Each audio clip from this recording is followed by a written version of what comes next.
being nice might not be as good as it seems. Curtis is here to share how choosing kindness over niceness can make a world of difference. Curtis, welcome to the show. This is fascinating. Thanks, David. I'm super excited to talk about it. Absolutely. So tell us, growing up, most of us were told to be nice. I mean, Woody says it at the end of Toy Story, play nice. Nice guys finish last, though. It can be harmful to our relationships. Is that right? It can. And, you know, it started with Bambi's best friend, Thumper. If you can't say nothing nice, don't say nothing at all. Yeah. But if you think about that statement, if you can't say anything nice, meaning if I'm going to make you uncomfortable, then instead of having important and maybe uncomfortable conversations, I'm just going to be quiet, I'm going to hold it in, I'm not going to speak truth, and I'm not going to help you become better. So honest conversations. Honest, so the difference between being nice and being kind would be what? A great example of this is the spinach in the teeth. Yeah. The nice guy, the nice girl will never say, oh, you got a big thing of green in your teeth, because they don't want to make you uncomfortable. They don't want to rock the boat. They're people pleasers.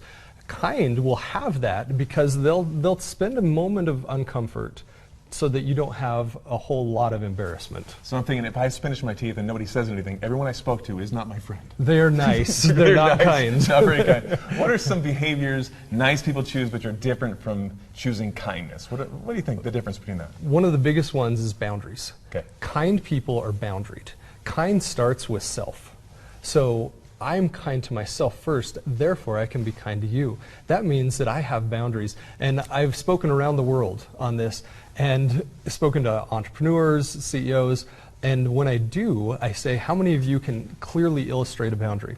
And I've had it maybe 4 times. In all the speeches I've given, 4 people have raised their hand because people don't understand how healthy boundaries are and how to set those boundaries. Yeah, it is very important. And you have this experience, you have a lot of life experience talking about this. So how is nice a defense mechanism versus being, kind of virtue? What's the difference there? Yeah, nice is a defense mechanism. Nice will never rock the boat, which means that I'm going to avoid conflict at any cost. The difference is kind wants not only to row the boat, meaning progress the relationship, but they realize when I row, it's probably going to rock. And so kind is very different. Nice says I'm going to avoid conflict. Kind says not only am I going to resolve conflict, I'm going to transform conflict into connection.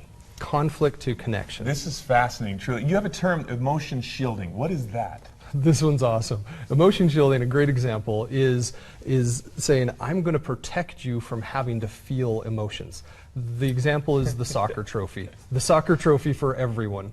Meaning, I'm not going to have you feel the loss of this or the win, because I'm going to shield that emotion, and that's a critical part of the development process. It is, and what you're doing is awesome. Really quick, as we wrap up, what's your giveaway for our viewers?